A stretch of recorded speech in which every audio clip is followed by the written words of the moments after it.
Hello everyone, welcome to today's video. How are you all? How are you my rock stars, my champions? कैसे हैं आप सब? I hope everybody is good and enjoying the videos also जिसमें हम अलग तरह के learning करने वाले हैं. लर्निंग इन हिंदी. यस, हम हिंदी में लर्न करेंगे सारे टॉपिक्स को, वो भी क्लास 8 के, ताकि आपके लिए ये टॉपिक्स और भी और आसान हो जाए और हम और भी अच्छे से इस टॉपिक को पढ़ पाएँ और समझ पाएँ. ठीक है, सो आज देखते हैं आज हमारे टॉपिक में नया क्या है आज हमारे पास नया इन दी बैग. ठीक है, तो सबसे पहले मैं आपको इंट्रोड्यूस कर देती हूँ. Hello everyone, I am Neha Sood. मैं आपकी एसएसटी की एजुकेटर हूँ. ठीक है, मैं आपको एसएसटी की एजुकेटर हूँ और मैं आपको एसएसटी में हिस्ट्री, सिविक्स एंड जियोग्राफी ये तीनों सब्जेक्ट्स पढ़ाती हूँ for class 6th, 7th and 8th on Unacademy. You can attend, आप मेरी live special free class attend कर सकते हैं जो डेली बेसिस पे होती है, जिसके लिए आपको अनअकैडमी ऐप डाउनलोड करके आप मुझे सर्च कर सकते हैं और मेरी live free classes you can watch it every day. तो आपको क्या करना है, you have to use my code Neha YT life. Yes, this is, ये मेरा कोड है नेहा YT लाइफ. आप ये कोड यूज़ कर सकते हैं to unlock your special free class.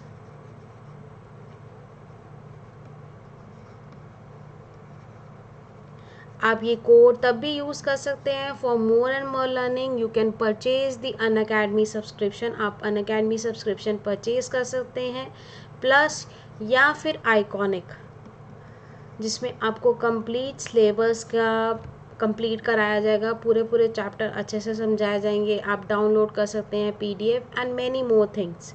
तो आपको ये कोड, मेरा कोड आप इसमें भी यूज़ कर सकते हैं. You will get a 10% off. आपको 10% ऑफ मिलेगा, right. So get Unacademy plus subscription at 10% off. Use my code Neha YT life. तो फटाफट से देरी किस बात की है, come on my special classes और सब कुछ पे आओ. बाय प्लस और iconic and get 10% off Neha YT life. तो आज हम देखते हैं आज हम क्या पढ़ने वाले हैं. बहुत ही इंटरेस्टिंग टॉपिक है. Land, soil, water, natural vegetation and wild life resources. This is the class 8 topic. Yes, ये क्लास 8 का ही टॉपिक है, जियोग्राफी का.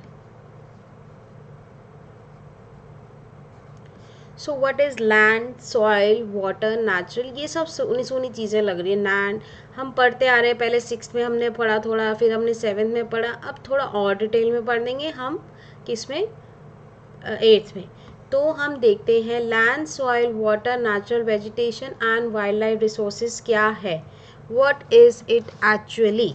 ठीक है, सो सबसे पहले हम इस समझ लेते हैं लैंड को हम कैसे डिग्रेड कर रहे हैं, कैसी बढ़ती हुई आबादी की वजह से हम प्रॉब्लम्स में आ रहे हैं. लैंड के अंदर डिग्रेडेशन हो रही है, मतलब लैंड की वैल्यू कम होती जा रही है. किस तरह का सॉइल चाहिए, कैसे कैसे वाटर है हमारे पास, नेचुरल वेजिटेशन कैसी है, और वाइल्ड लाइफ रिसोर्सेज. धीरे धीरे करके हम एक एक टॉपिक को पकड़ते जाएंगे और उसको समझते जाएंगे और उसकी डिटेल एनालिसिस करते जाएंगे. ठीक है, तो सबसे पहले हम शुरू करते हैं लैंड के बारे में. हम अपना टॉपिक स्टार्ट कर रहे हैं लैंड के बारे में. ठीक है, तो this is the introduction related to land. तो क्या है, land covers the 30% of the earth total surface. तो ये हमारा अर्थ है. तो आप सबको पता है 70% तो हमारे पास क्या है, पानी, और जो बचा 30% वो है land, right. Uneven distribution of population varied from land and climate. तो डिस्ट्रीब्यूशन ऑफ लैंड जो है, हर जगह जो पॉपुलेशन है वो डिस्ट्रीब्यूटेड है. ऐसा नहीं है कि सिर्फ एक ही जगह पे सारे लोग रहना पसंद करते हैं. बहुत सारे फैक्टर्स हैं, हमने ये फैक्टर्स पहले भी पढ़े हुए हैं और अब मैं फिर से हम वही डिस्कस कर रहे हैं बेसिकली कि क्यों एक जगह पे, क्यों हर जगह लोग नहीं बसना चाहते? Just because the reason is because of the harsh climates. बहुत ज़्यादा ठंड, बहुत ज़्यादा गर्मी में लोग पसंद रहना नहीं पसंद करते। द पीपल, जो लोग हैं वो मॉडरेट, जहाँ पे ना ज़्यादा ठंड हो ना ज़्यादा गर्मी हो, वहाँ पे रहना पसंद करते हैं। So people like to live in a moderate climate, right. तो देयर इज़ अनडिस्ट्रीब्यूशन। अनडिस्ट्रीब्यूशन मतलब इवन तो हमें पता है कि इक्वल, ठीक है। Uneven means distribution of population. कोई जैसे इंडिया की तरफ लोग ज़्यादा रह रहे हैं, ऑस्ट्रेलिया की तरफ लोग कम रह रहे हैं। सो देयर आर डिफरेंट, अलग अलग चीज़ें हैं। अनइवन डिस्ट्रीब्यूशन ऑफ पॉपुलेशन उसको बोला जाएगा, राइट। तो varied because of the land and the climate. Land वहाँ पे कैसा है, लोग पहाड़ी इलाकों पे कम रहना पसंद करते हैं, राइट। हम पहाड़ों पे जाके नहीं रह सकते। Land covers 30% of the earth total surface. जो लैंड है हमारे पास 30% तो है, बट उस 30% पे हम पूरा नहीं रह सकते। कुछ में आ जाते हैं फॉरेस्ट, कोई लैंड ग्लेशियर से ढका हुआ है या स्नो से, ग्लेशियर्स और स्नो से ढका हुआ है। कोई बिल्कुल ही जंगल बने हुए हैं, फॉरेस्ट हमने देख लिया, ग्लेशियर्स या स्नो से। Some are mountains, some are mountains, right. So there are different factors हैं, अलग अलग फैक्टर्स हैं where because of the factors of distribution population. Plains and rivers valley are suitable for agriculture densely populated. तो जो planes हैं, हमने history में भी बहुत बारी पढ़ा है, क्यों रिवर्स के पास लोग रहना पसंद करते थे? क्योंकि वहाँ पे फर्टाइल सॉइल होती थी, राइट। फर्टाइल सॉइल होगी तो उतनी अच्छी कल्टीवेशन होगी, उतनी अच्छी हमारी क्रॉप्स ग्रो होंगी, और भी बहुत सारे फैक्टर्स हैं। तो लोग रिवर्स के पास रहना क्यों पसंद करते थे? क्योंकि दे हैड पानी, जितना पानी अच्छा होगा वहाँ पे रहना पसंद करेंगे। तो plains and river valleys are suitable for agriculture, मतलब खेती बाड़ी के लिए, फार्मिंग के लिए ये सब चीज़ें बहुत ज़्यादा ज़रूरी हैं, पानी बहुत ज़्यादा ज़रूरी है, इसलिए plains and rivers are suitable for the agriculture. Densely populated, densely populated का मतलब है ज़्यादा पॉपुलेटेड। प्लेन्स पे ज़्यादा पॉपुलेशन होगी because of the fertile land. Plains में ज़्यादा पॉपुलेट होगी, इसलिए आप देखेंगे जहाँ जहाँ पानी ज़्यादा है, दिल्ली और ये सब जगह पे जहाँ पे रिवर्स होंगी वहाँ पे पॉपुलेशन हमेशा ज़्यादा होगी, जहाँ, है ना। तो right, this is the densely populated plains. और I hope this slide is clear to everyone, सबको ये क्लियर हो चुका है। Land covers 30% of the earth total surface. Uneven distribution of population is varied with land and climate. Plains and rivers valleys are suitable for agriculture. इसलिए वहाँ पे population ज़्यादा होती है, ठीक है। तो अब हम देखते हैं next slide. Okay, land covers in 30% of the surface. जो लैंड है वो हमारा 30% of the earth surface cover करता है। Out of the total land only 30% is habitable, therefore only 30% of the land is inhabited by 90% of the उपलॉन। हमें तो ये पता है, हमें तो ये पता है कि सिर्फ 30% लैंड है हमारे पास, उसी में हमें अपना जीवन व्यतीत करना है, ठीक है। हमारे पास 30% लैंड है, बाकी 70% लैंड इज़ इन वाटर, और ये हमारा लैंड है, ठीक है। अब इस लैंड को हम पूरा देखें, चलो अब इसको मान लेते हैं इतना हमारे पास लैंड है। जो हमारी 100% ऑफ दी 100% लैंड में से इतनी पॉपुलेशन, 90% पॉपुलेशन इधर ही रह रही है 30% के अंदर, और बाकी जो 70% रिमेनिंग है वो खाली है। खाली क्यों है वो मैंने आप सबको अभी रीजंस बताए थे, because of the forest, glacier, snow, बहुत सारे फैक्टर्स हैं, हम देखेंगे, इनको समझेंगे। Therefore only 30% of the land is inhabited by 90%। जो सारी हमारी 90% ऑफ द ह्यूमन पॉपुलेशन है वो इसी 30% लैंड के अंदर रह रही है। बाकी 70% इज टोटली खाली, या थोड़े बहुत लोग वहाँ रह रहे होंगे, very little. So 70% of remaining land is either unoccupied और स्पेयर्सली पॉपुलेटेड, मतलब less populated.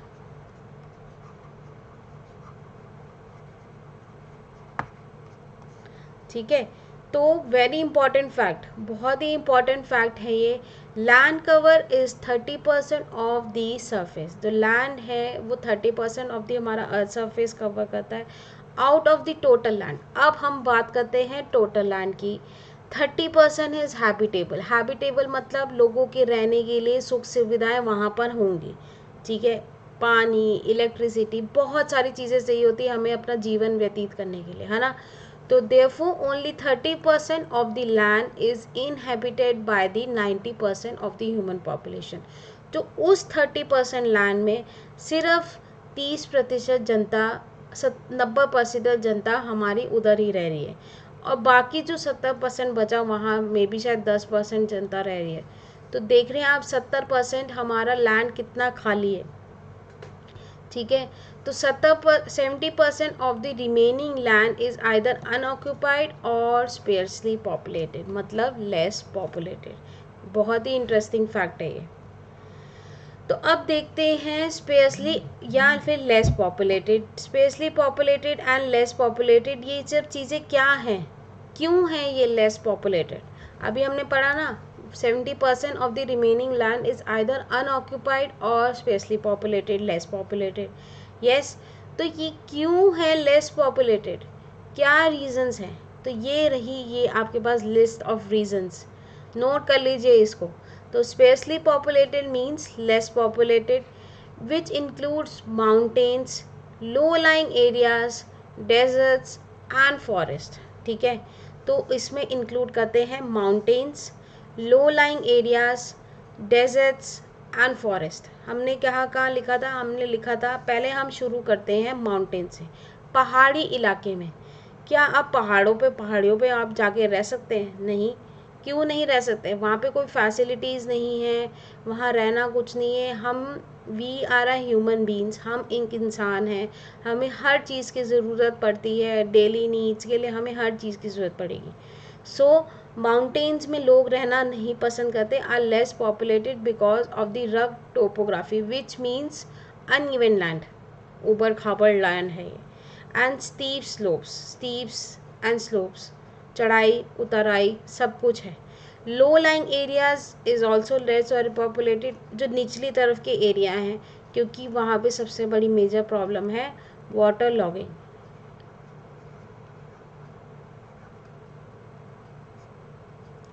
Then we have deserts. Deserts में हम कोई भी नहीं रह सकता, ठीक है ना। तो हम डेजर्ट्स भी, कुछ एरिया डेजर्ट्स में भी कवर्ड है, क्योंकि वहाँ पे पानी की कमी है, and there are less vegetation मतलब वहाँ पे खाने पीने की चीज़ें की सुविधाएं नहीं हैं, हम वहाँ कल्टीवेशन, एग्रीकल्चर ये सब नहीं कर सकते, right. So the reasons are water scarcity and less vegetation. और फिर आता है फॉरेस्ट, घने जंगलों में tropical rain forest, evergreen forest, कितने सारे फॉरेस्ट हमने पढ़े हुए हैं। तो ये सब अब हम फिर से लिखते हैं इनकी क्या है बेसिकली, कहाँ कहाँ।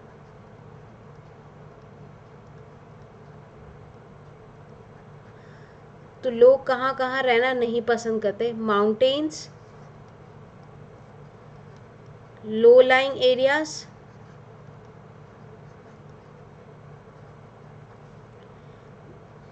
Desserts and forest.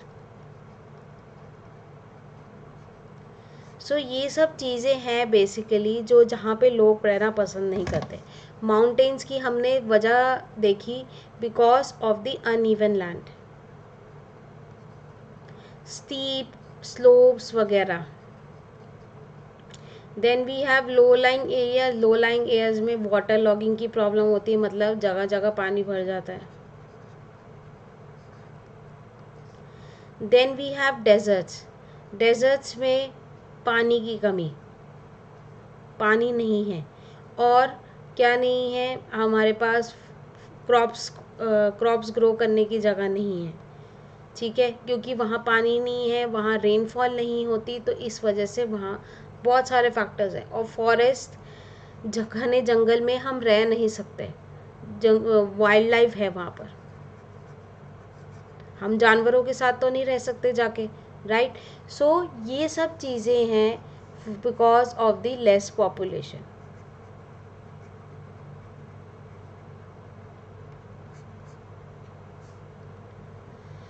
So land use, कहाँ कहाँ हम लैंड यूज़ करते हैं। The usage of land for various human activities for the land use, हम कहाँ कहाँ ये लैंड को यूज़ किया जा रहा है।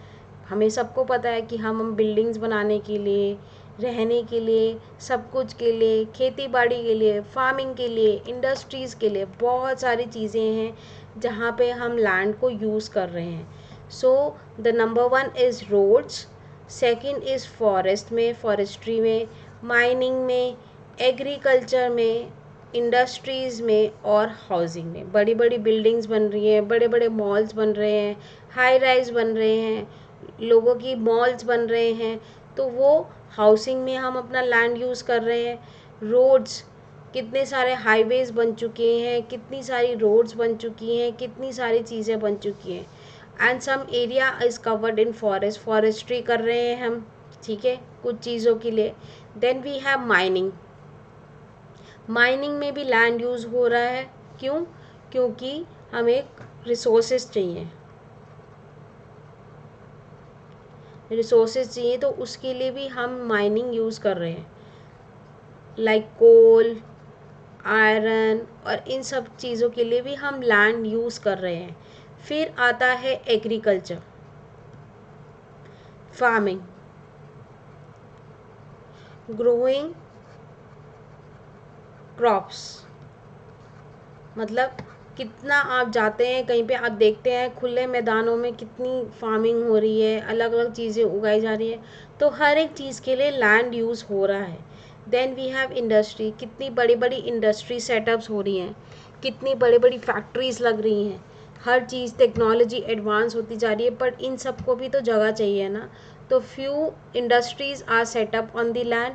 And then we have housing, housing के लिए मतलब हाउसिंग सोसाइटीज़, सेक्टर्स, और भी जहाँ पे आप लोग रह रहे हैं। So these are the various use of various function activities of land use, मतलब लैंड हम यहाँ यहाँ यूज़ कर रहे हैं। और भी मुझे चीज़ें बताओ हम कहाँ कहाँ यूज़ कर रहे हैं land.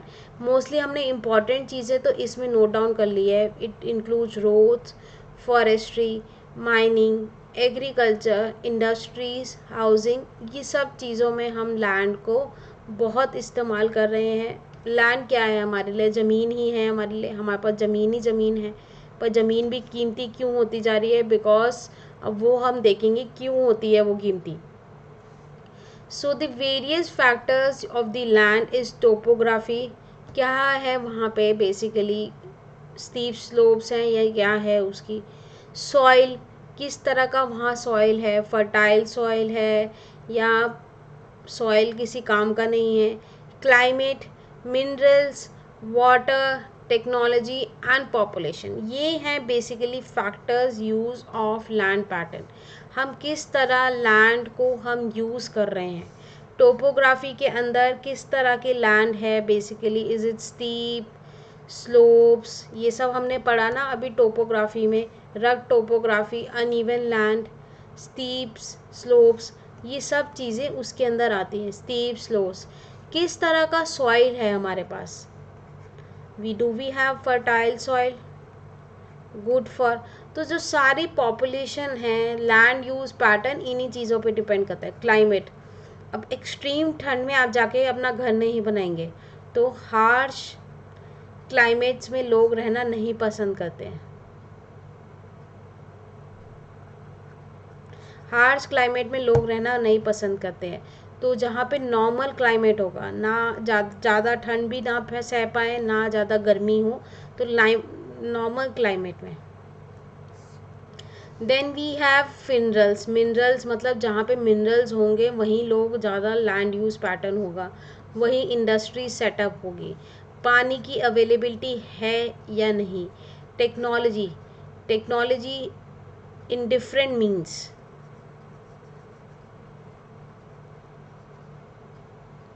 Then we have population.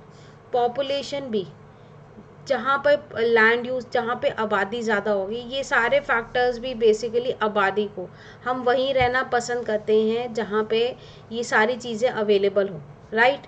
तो कुछ चीज़ें अवेलेबल है, कैसा सॉइल है वहाँ पे, कैसा क्लाइमेट है, कैसा मिनरल्स हैं, कैसे वाटर है, कैसा टेक्नोलॉजी है, और पॉपुलेशन। जिस जिस हिसाब से आबादी बढ़ती जाएगी उस हिसाब से हम लैंड को यूज़ करते चलेंगे। So these are the factors of the land use pattern, right? So let's move on to the next slide. Property. Property का आप सबको बहुत अच्छे से मतलब होगा। प्रॉपर्टी है मतलब आपने सुना होगा कि मेरे पास ये प्रॉपर्टी है, मेरे पास वो प्रॉपर्टी है। तो क्या है ये प्रॉपर्टी? प्रॉपर्टी में भी तो आप लैंड को यूज़ कर रहे हैं, right. Are you using the land in the property? Yes you are using. Just a second. We are using the property कहाँ से बन रही है हमारी? लैंड से।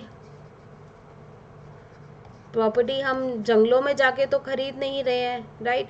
तो we are using the land in the cities, in the towns, right. तो हम सिटीज़ टाउन्स वगैरह में अपनी प्रॉपर्टी बनाते हैं। तो क्या है ये property? Property is divided community land and also known as common property resources. जो कॉमन प्रॉपर्टी रिसोर्सेज होते हैं वो बेसिकली जो मतलब हम सबके रहने के लिए कॉमन एरिया बना देते हैं। Land ownership is divided into a private land and the community land. अब हम देखते हैं कम्युनिटी लैंड, मैं इसमें और समझाऊंगी। पहले हम समझ लेते हैं प्राइवेट लैंड क्या है। प्राइवेट लैंड इज़ बेसिकली जब हम अपने लिए कोई फार्म हाउस सा बना देते हैं, या तो फिर अपने लिए कोई बिल्डिंग सी बना देते हैं रहने के लिए। सो प्राइवेट मतलब आप ही का वो प्राइवेट, आपने एक जगह ले ली या तो एकड़ों में या किसी चीज़ों में, तो आप वहाँ पे रह रहे हैं या फार्म हाउस बना रहे हैं या कुछ भी, दिस इज़ माई प्राइवेट। आप कहते हैं ना ये मेरा प्राइवेट है, इसमें कोई हकदार नहीं है, आपने वो प्राइवेट जगह ले ली है अपने लिए सिर्फ। And then we have community. Community set up करने के लिए इतना बड़ा लैंड ले लिया गया है वहाँ पे घर बनाने के लिए, that is known as community land. जगह जगह वहाँ घर फैलाए गए हैं, सेक्टर्स बनाए गए हैं, ठीक है, तो अपार्टमेंट्स बनाए गए हैं। So this is community land and this is private land. अगर आपको बोला जाता है, पूछा जाता है कि प्रॉपर्टी रिसोर्स में आप बताओ there are different different lands, ठीक है, तो land ownership is divided into private land and community land. तो अब हमारे को रहने के लिए, कुछ करने के लिए, हर चीज़ों के लिए हमें लैंड की आवश्यकता तो पड़ती ही पड़ती है। तो प्राइवेट लैंड हमें चाहिए। बहुत सारे लोग प्राइवेट लैंड खरीद लेते हैं रहने के लिए या घर बसाने के लिए। और कम्युनिटी लैंड, कम्युनिटी लैंड में क्या है? कम्युनिटी लैंड में एक कम्युनिटी सब बना ली, सेक्टर सब बना लिए जहाँ पे आसपास सब लोग रह रहे हैं, और एक आसपास घर ही घर हैं, या फिर हाई राइज बना लिया या फिर अपार्टमेंट्स बना लिए, तो उसको बोला जाता है कम्युनिटी लैंड। लैंड इनरोचमेंट, हम कहाँ लैंड को यूज़ करी जा रहे हैं, ठीक है, कहाँ उसको हम यूसेज करी जा रहे हैं। Demand of land is increasing with the growing population. हमने ये सब पढ़ा है कि जैसे जैसे पॉपुलेशन बढ़ती जा रही है वैसे वैसे एज द पॉपुलेशन ग्रोस, वैसे वैसे डिमांड बढ़ती जा रही है लैंड की, और उसी हिसाब से कीमत भी बढ़ती जा रही है। These are the three factors basically. तो demand for the land is increasing with the growing population. तो हम जैसे जैसे आपने देखा हमारे देश की कितनी आबादी है, तो महाराष्ट्र मुंबई साइड चले जाओगे वहाँ सबके छोटे छोटे घर हैं, क्योंकि जस्ट बिकॉज वहाँ पॉपुलेशन भी ज़्यादा है और वहाँ लैंड भी इतना नहीं है. तो demand of land is increasing with the growing population. Urban encroachment, housing and commercial complex. अभी हमने पढ़ा कि अर्बन एरियाज़ में बेसिकली हम खरीद लेते हैं for housing and commercial complex, मतलब अपने घर बनाने के लिए, कमर्शियल कॉम्प्लेक्स बनाने के लिए, एंड देर आर डिफरेंट चीज़ें होती है. तो ये अर्बन एरियाज़ में basically malls, commercial complex, markets. Commercial में ये चीज़ें आ जाएंगी, मार्केट, मॉल्स, इंडस्ट्रीज. सो ये सब चीज़ें आ जाएंगी अर्बन एरियाज़ में. अर्बन एरियाज़ का आपको मतलब पता है ना, इन दी सिटीज़, स्टेट्स, टाउन्स में. तो ये सब चीज़ें अर्बन्स में आ जाती हैं. Then we have rural encroachment. तो एक्सपेंशन ऑफ एग्रीकल्चर लैंड. हम खेती बाड़ी करते जा रहे हैं, बढ़ती जा रही है फार्मिंग्स वगैरह, क्योंकि देश की आबादी भी बढ़ गई और साथ ही में हमें फार्मिंग की भी और ज़्यादा ज़रूरत पड़ गई. उतनी ही डिमांड्स होने लग गई फॉर द फूड क्रॉप्स. तो जितनी आबादी बढ़ेगी उतना हमें खाने पीने का सामान भी तो चाहिए होगा, राइट.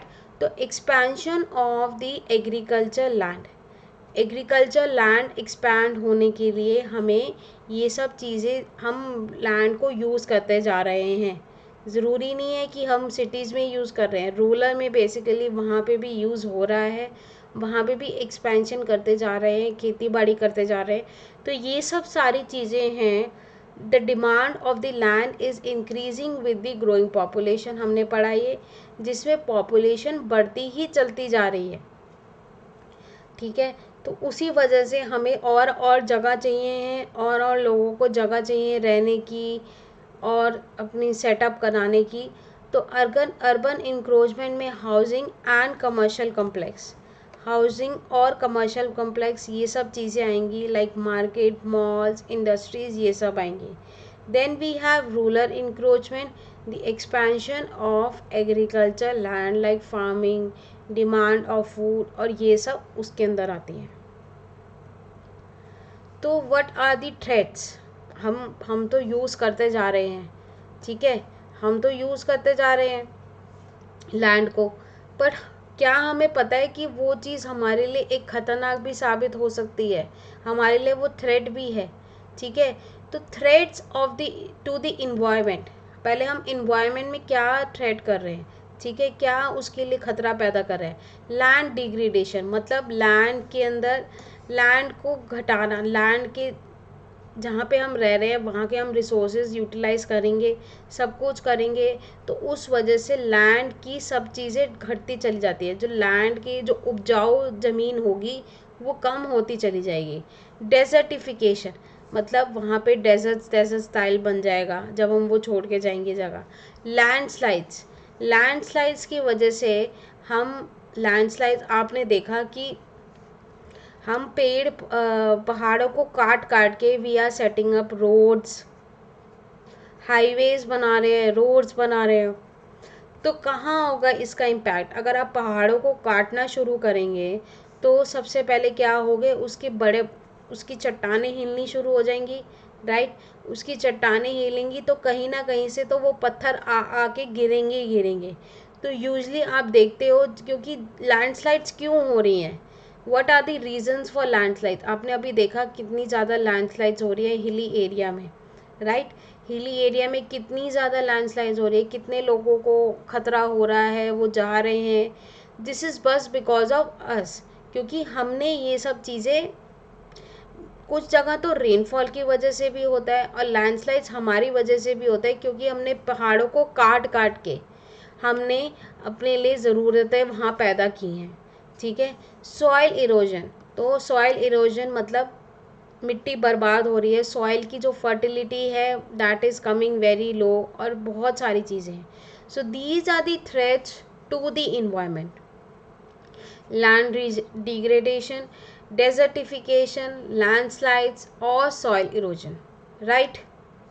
तो अभी तक हमने क्या पढ़ा, अब हम पहले देख लेते हैं। इतने तक हमने पढ़ा पहले कि कितना कहाँ कहाँ लैंड है, लैंड कितना कवर करता है, फिर uneven distribution of population is due to land and climate, plains, rivers and valleys are suitable for agriculture and densely populated.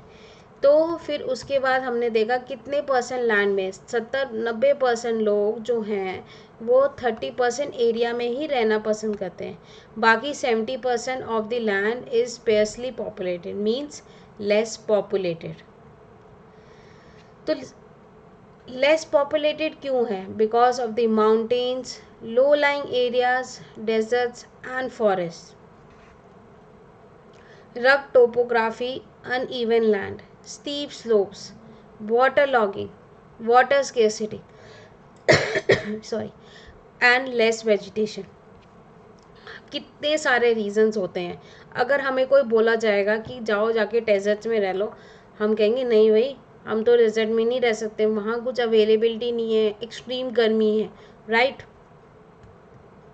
So usage of land for various human activities in land uses, हम land को कहाँ कहाँ use करते हैं। We use it in agriculture, mining, forestry, roads, housing and industries.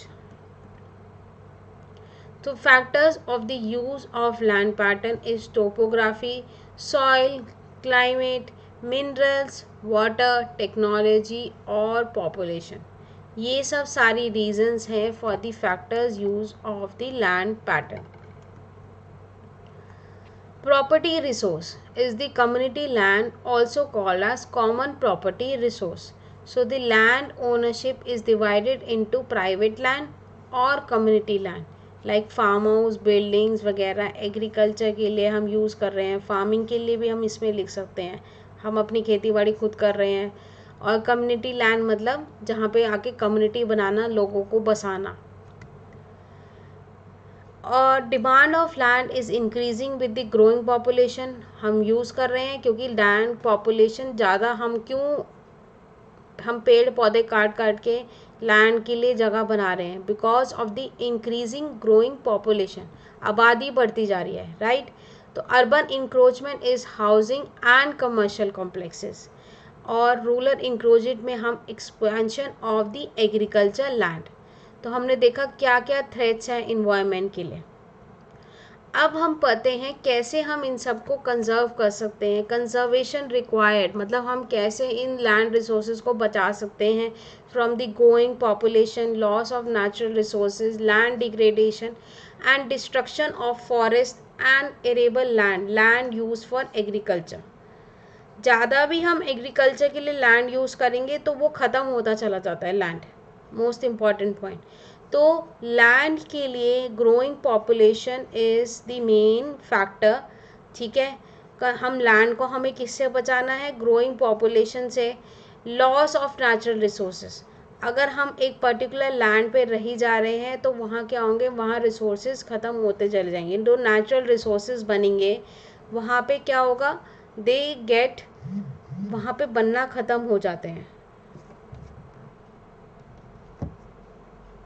Then we have land degradation, मतलब land degrade, मतलब land की degrade होना शुरू हो जाता है, मतलब कुछ बचा नहीं है उस लैंड पे, बस ज़मीन ही ज़मीन है, बट और कोई रिसोर्सेज या कुछ भी फर्टिलिटी वगैरह कुछ भी नहीं बची है।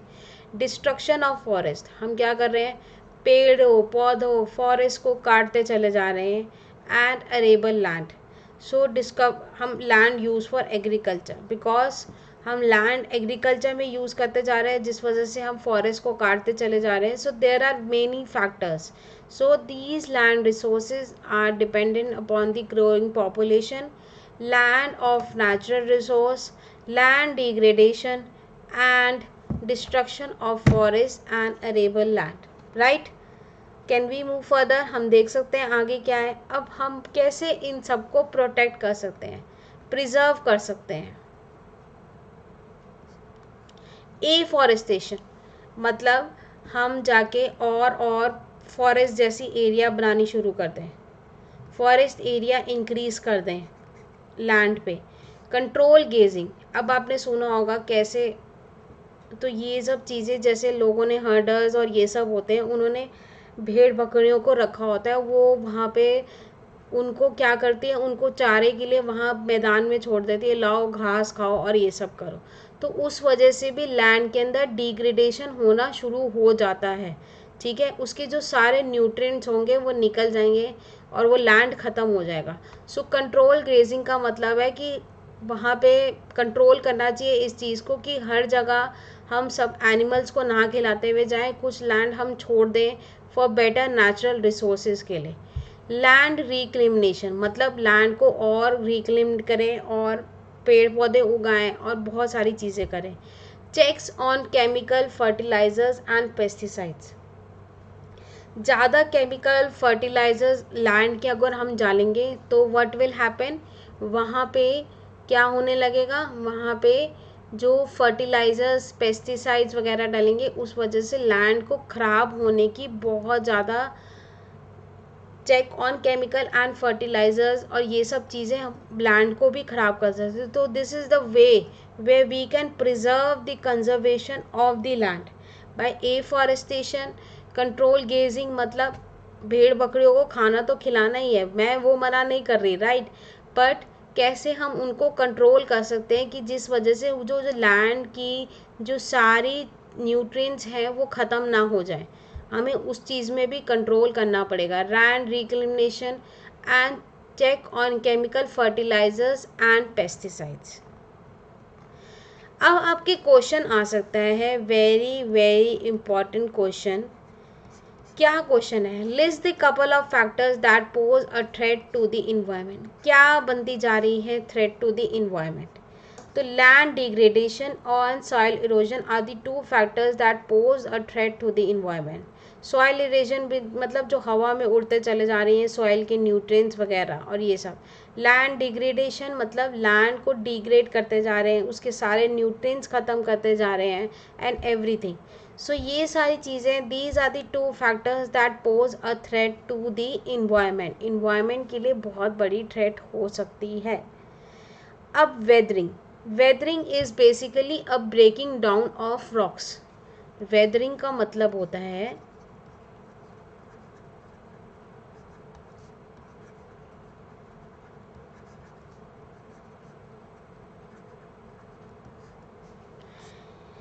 ठीक है, ये जब पत्थर टूटते हैं उनको बोला जाता है बेसिकली वेदरिंग। ठीक है, तो weathering is wearing down because of the exposure of the natural agents. ठीक है, वो नेचुरली तरीके से वेदरिंग हो रही है, हमें उसमें रोक नहीं सकते।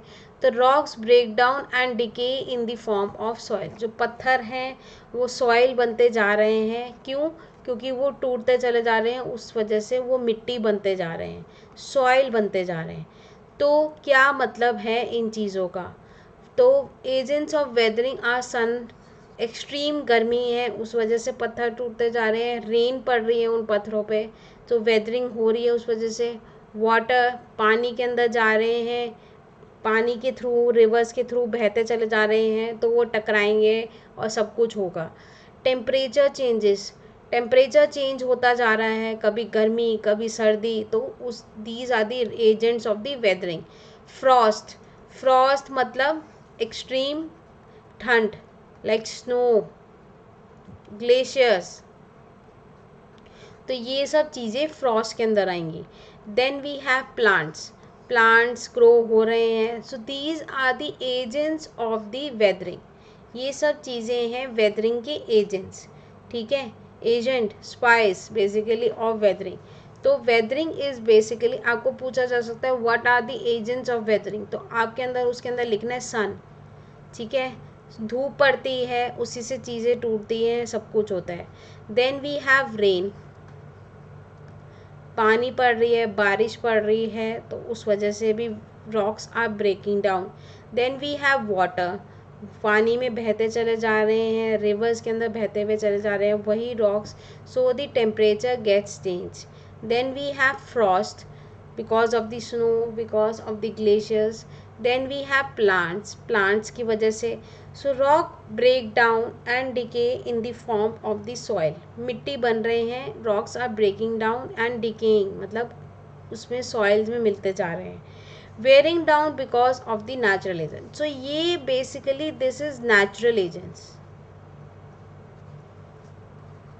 ये नेचुरली अकर हो रही हैं चीज़ें, हमारा इसमें these are not man made, ये मैन मेड नहीं है, हमारे द्वारा नहीं फॉर्म किए जा रहे हैं। Sun, rain, water, temperature changes, forest and plants, ये सब चीज़ें क्या हैं, एजेंट्स बन चुकी हैं वेदरिंग के। तो अब हम आते हैं सॉइल के ऊपर। सॉइल आप सबको पता है क्या है, मिट्टी है। A thin grainy layer covering the earth surface. अब ये तो अर्थ के ऊपर ही होती है ना मिट्टी, मिट्टी हर जगह पाई जाती है, बट कुछ मिट्टी उपजाऊ होती है, मतलब कुछ मिट्टी बहुत अच्छी होती है, कोई मिट्टी कुछ ऐसी ही होती है। So there are thin greyer layer covering the earth surface compose of weather rocks, weather rocks मतलब जो रॉक्स टूट टूट के आ चुकी हैं, मिनरल्स एंड ऑर्गेनिक मैटर, ठीक है, ऑर्गेनिक मैटर है खाद जिसको हम बोला जाता है। तो ये सारी रीजंस हैं जिसकी वजह से सॉइल बना हुआ है। जो there is a thin grey layer covering the earth surface composed of the weather rocks, minerals and organic matter. So the factors affecting this type of the soil and fertility of the soil. Fertility मतलब क्या हम उस soil के ऊपर cultivation farming कर सकते हैं, अगर बेकार सॉइल होगा तो हमारे क्रॉप्स नहीं अच्छे ग्रो होंगे। So land forms, land form किस तरह का लैंड है, वो पहाड़ी इलाका है, कैसा है, मिक्स ऑफ मिनरल्स, कैसे कैसे मिनरल्स हैं वहाँ पे, ठीक है, जो हमारी फर्टिलिटी को, सॉइल की सब फर्टिलिटी अच्छी बनाते हैं, या क्वांटिटी ऑफ ऑर्गेनिक मैटर, किस तरह का ऑर्गेनिक मैटर है, किस तरह की खाद है, और ये सब। तो सॉइल जो है, soil is a thin grey layer covering the earth surface, earth surface को कवर करते हैं। They are compose of the weather rocks, minerals and organic matter. तो the factors that affect the soil are the fertility of the soil, मतलब जितनी अच्छी soil होगी उतना ही अच्छी चीज़ें होंगी, उतनी अच्छी लैंड बनती चली जाएगी। तो land forms, mix of minerals, quantity of organic matter, ठीक है। तो ये सब था बेसिकली सॉइल। तो आपसे पूछा जाता था what is soil, what are the factors affecting the soil, fertility of the soil, वो है land forms, mix of minerals, quantity of organic matter, composed of the weather rock, minerals and organic matter, right. तो अब हम देखते हैं सबसे important चीज़ है landslide. Landslide कैसे हो रही हैं, कितने सारे लोगों ने देखा, देखो ये एक हाईवे है बेसिकली, और यहाँ पे लैंडस्लाइड हो गई, क्यों, क्योंकि ये हाईवे सड़क भी बना दी गई और ये लैंडस्लाइड्स भी हो गई, और उस वजह से सारे जो चट्टानों के पत्थर हैं वो नीचे गिरना शुरू हो जाते हैं, जो मैन मेड वजह से भी हो सकते हैं, और हम कुछ चीज़ें ऐसे भी कर रही हैं, रेनफॉल की वजह से भी हो सकते हैं। तो what is landslide, a large scale movement of the earth, rock and debris down the slope. तो हम बेसिकली लैंडस्लाइड्स अगर भी उस टाइप के लिए भी होती हैं, तो landslides are basically the large scale, मतलब बहुत बड़ी मूवमेंट होती है वो, तो इसलिए सब लोग घबरा जाते हैं, क्योंकि इतने इतने बड़े बड़े पत्थर आके गिरते हैं, डेब्रीज डाउन दी स्लोप, मतलब वो रॉक्स, डेब्रीज, जो भी सामान बचा है, मिट्टी वगैरह, ये सब नीचे आके गिरती हैं, राइट। तो जो लोग ट्रैवल कर रहे हैं और माउंटेन्स एरियाज़ में जा रहे हैं, उन्होंने कभी ना कभी लैंडस्लाइड देखी ही होगी, आपने देखा होगा जहाँ पे बड़े बड़े पत्थर आके गिर गए हैं, वो हमने नहीं गिराए हैं, वो नेचुरली जब लैंडस्लाइड हुई थी, तो there is a large scale. तो जब आपने देखा होगा, अब आजकल इतनी ज़्यादा बारिश हो रही है, सब कुछ हो रहा है, तो उतना ही ज़्यादा लैंडस्लाइड का भी खतरा बढ़ जाता है। तो the landslide occur due to earthquake, flood, volcanic eruption और हैवी रेनफॉल। ठीक है, ये सारे फैक्टर्स बताए गए हैं लैंडस्लाइड्स की वजह से। अर्थक्वेक बहुत ही बहुत ही भूकंप आया और उसमें काफ़ी चीज़ें काफ़ी देर तक काफ़ी तीव्रता के साथ था वो, तो अर्थक्वेक बोला जाएगा लैंडस्लाइड की वजह। फ्लड आ गया, पत्थर गिरने शुरू हो गए, वॉल्केनिक इरप्शन हो गया एंड हैवी रेनफॉल। तो यूजली आप हैवी रेनफॉल के अंदर पहाड़ी इलाकों में रेनफॉल के ऊपर लैंडस्लाइड्स होते हैं। रेनफॉल के ऊपर लैंडस्लाइड्स, रेनफॉल एक बहुत बड़ी, this is the important factor.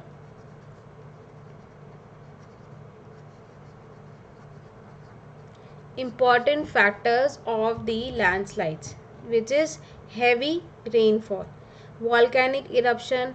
Note करते चलो, important points हैं, आगे जाके काम आएंगे ये notes। तो earthquake, flood, volcanic eruption are the reasons of the landslide। तो प्रोलॉन्ग रेनफॉल मतलब बहुत ज़्यादा रेनफॉल होती चली जा रही है, हैवी रेनफॉल होती जा रही है, जिस वजह से हैवी लैंडस्लाइड होती है। ठीक है, हैवी लैंडस्लाइड हो गई मतलब पत्थर वत्थर बहुत ज़्यादा ऊपर से चट्टानें गिर रही है और नॉन स्टॉप होती हैं कभी कभार। ठीक है, और पत्थर भी देखो कितने बड़े बड़े हैं। So this is basically landslide. River blockage, river block हो जाती हैं क्योंकि वहाँ के पत्थर आगे गिर रहे हैं। हैवक ऑफ बर्स्टिंग, तो बेसिकली कोई बर्स्ट वगैरह किया गया, बहुत सारी चीज़ें होती हैं। So these are the landslides because of the prolonged rainfall, heavy landslide होती है एंड रिवर ब्लॉकेज, और ये सब चीज़ें होती हैं। सो आई थिंक ये लास्ट होगा, फिर उसके बाद हम क्वेश्चन आंसर देख लेते हैं कि कितने क्वेश्चन आंसर्स आ सकते हैं हमें इस टॉपिक पे। तो intense blasting in the Peggy village Weeknd the fragile slope near by. तो ये एक लैंडस्लाइड की फ़ोटो है पैगी विलेज की। वहाँ पे कोई ब्लास्ट किया होगा या किसी चीज़ के लिए, मिनरल्स के लिए भी ब्लास्ट होते हैं, आपने देखा होगा। मिनरल्स को एक्सट्रैक्ट करने के लिए भी ब्लास्ट किए जाते हैं। तो cause landslide in Pangi village of Kinnaur district in Himachal Pradesh. Damage 200 meters of national highway 22 old Hindustan and Tibet road, जिसकी वजह से काफ़ी डैमेज हुआ। 200 मीटर तक की सारी नेशनल हाईवे 22 डैमेज हो गया। Pangi village vacated to avoid the loss of life. तो इतनी ज़्यादा लाइफ, इतनी ज़्यादा, basically this is the case study of the Pangi village.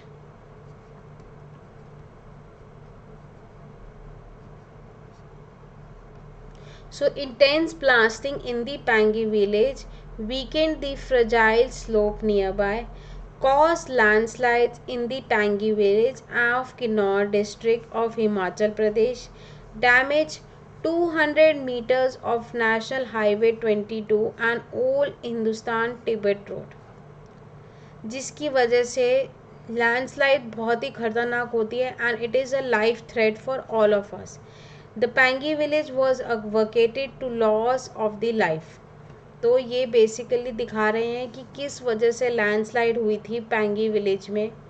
वहाँ पे बहुत अच्छी खासी लैंडस्लाइड हुई थी, जिसकी वजह से नेशनल हाईवे 22 भी, हाईवे पे गिरेंगे पत्थर तो वो हाईवे भी ब्लॉक होगा, और इसको क्लियर अप करना काफ़ी आसान नहीं होता है क्योंकि अभी भी खतरा बना रहता है कि कब लैंडस्लाइड फिर शुरू हो जाए। रुक रुक के भी हो सकती है, कभी एक बारी में भी हो जाती है landslide. So there are different things causing the landslide in the Pangi village of Kinnaur district Himachal Pradesh. Okay, guess the biggest land use that caused land degradation of almost 80% in the last century। तो गेस करो कि कौन से land use था that cause the land degradation of almost 80% in the last century. So agriculture, farming, agriculture की वजह से भी लैंड डिग्रेड होता रहता है। In the last century, maximum deforestation have taken place for agriculture to support growing population। मैंने आप सबको ये पहले भी बताया था कि एग्रीकल्चर की वजह से हम फॉरेस्ट को काटते चल रहे हैं, हम लैंड को डिग्रेड करते चल रहे हैं। So this is the main reason.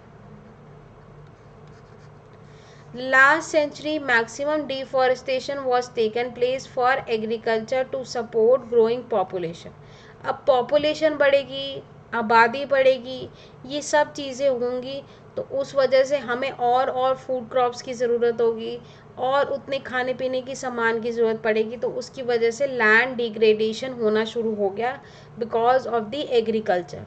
Also, large scale usage of chemical fertilizers and pesticides have spoiled the quality of the soil. तो क्या है कि हम वहाँ पे केमिकल फर्टिलाइज़र्स, पेस्टिसाइड्स, कीड़े मकोड़े फर्टिलाइज़र्स छिड़क रहे हैं, जिस वजह से quality of the soil has declined. Soil जो हमारी उपजाऊ थी, जिस पे हम इतनी अच्छी एग्रीकल्चर कर पाते थे, उस पर क्या हो रहा है, उस पर वो ख़त्म होती जा रही है because of the chemical fertilizers and pesticide that has spoiled the quality of the soil. So these are the basically the reasons, the biggest land use of the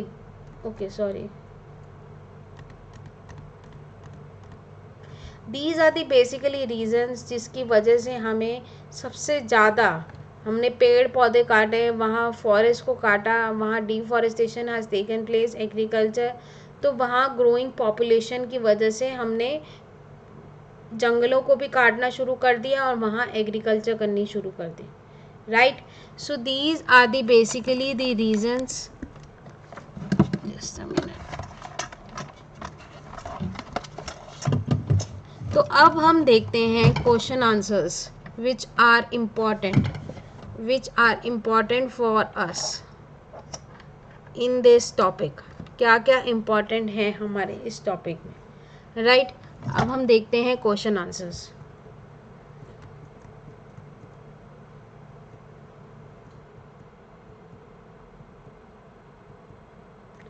okay.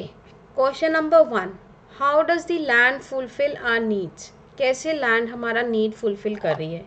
We get a solution. इसका answer basically आप note कर सकते हैं. We get food from plants and trees that grow on land. We build houses on land to give us shelter. हमें रहने के लिए जगह चाहिए. We construct roads, railways, railway science on land that help us to travel from one place to the another. We get minerals from land that is very essential for our development. We build factories and other buildings on the land. तो we get food, हम food चाहिए हमें, which भी हम grow कर रहे हैं land पे. We are building houses, we are building construction the roads, railways lines बना रहे हैं ताकि हमारे लिए और traveling आसान हो जाए. We get minerals from land that is very essential for our development, and we build factories and other buildings on the land. What are the factors that determine the pattern in which the particular region is used? Landscape, soil, climate, minerals available in that regions, availability of land, human population and use of modern technology. So ये सारे reasons हैं. basically क्या है reasons ये? Pattern of the particular region, मतलब particular region पे land क्यों use हो रहा है, लैंडस्केप कैसी है, सॉइल, क्लाइमेट, मिनरल्स, क्या मिनरल्स अवेलेबल हैं, क्या वहाँ पे वाटर है. These are the factors that determine the human population. Use of modern technology. Right 2 reasons that land degrade today. Reasons of land degrade are the ever growing demands of the growing population. Destruction of the forest cover. हम describe करते जा रहे हैं forest को अपने land के लिए. Question number 4. Which of the following 2 climatic factors are responsible for the soil formation. अभी हमने सॉइल का टॉपिक पढ़ा नहीं है. Temperature and rainfall are the 2 climatic factors that are responsible for soil formation.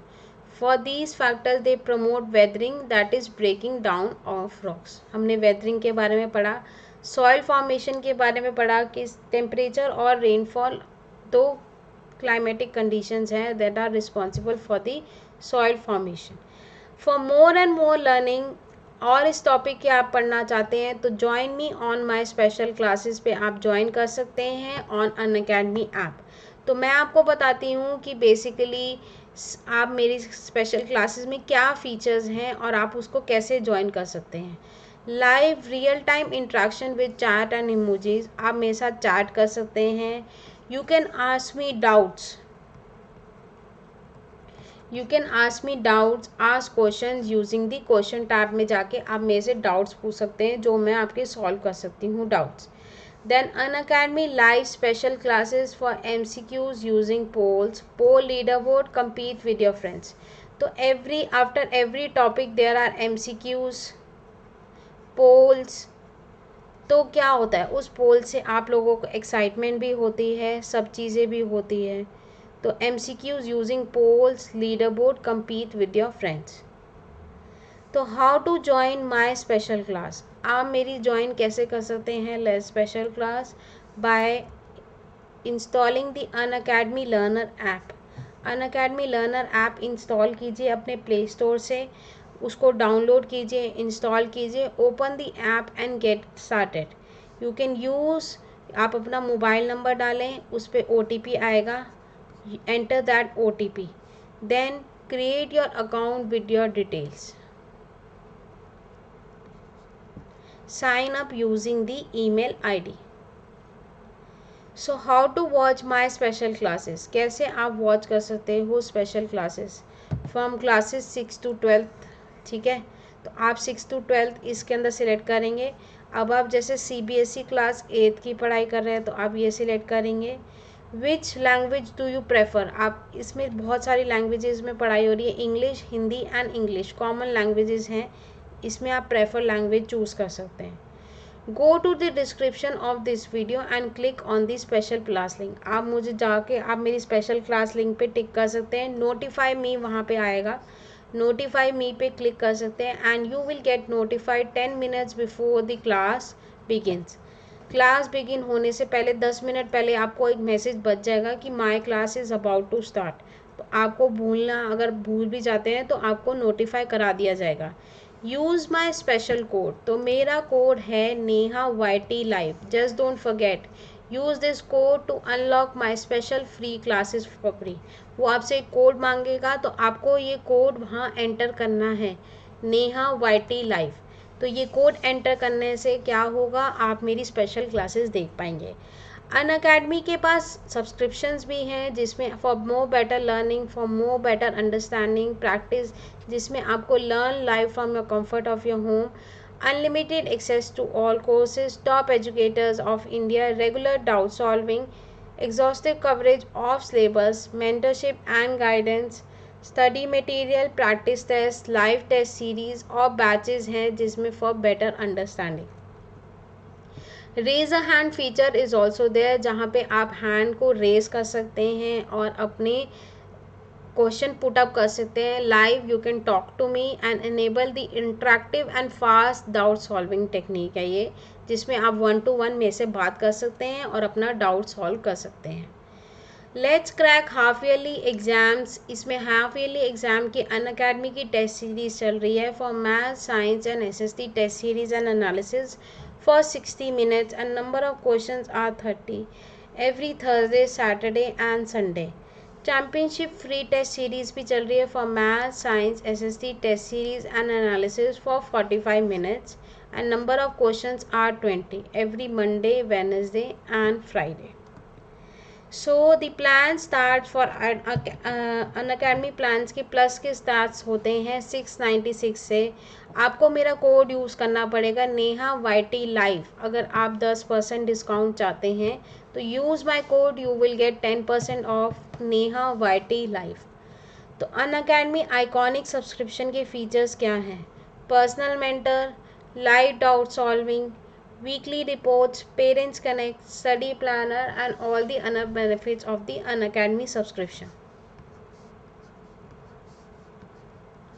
तो iconic subscription you will be getting the personal mentor, live doubt solving, weekly reports, parents connect, study planner और ये सब कुछ।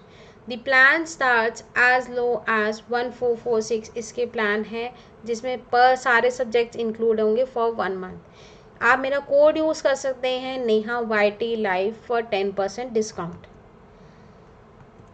तो मेरा एक Telegram group भी है, you can join me on Telegram, the link is given in the chat box, sorry in the description box also. तो आप टेलीग्राम इंस्टॉल कीजिए, या अगर आपके पास टेलीग्राम का ऐप है तो NS41 rockstars of Neha ma'am मेरे ग्रुप का नाम है। Follow me on Telegram. So thank you everyone. I hope you all enjoyed my class. For better and better learning, keep watching my videos जिसमें आप हिंदी में पढ़ रहे हैं और बहुत अच्छी नॉलेज ले रहे हैं. So I hope you all enjoyed this class. See you in the next class. Thank you everyone. Bye bye.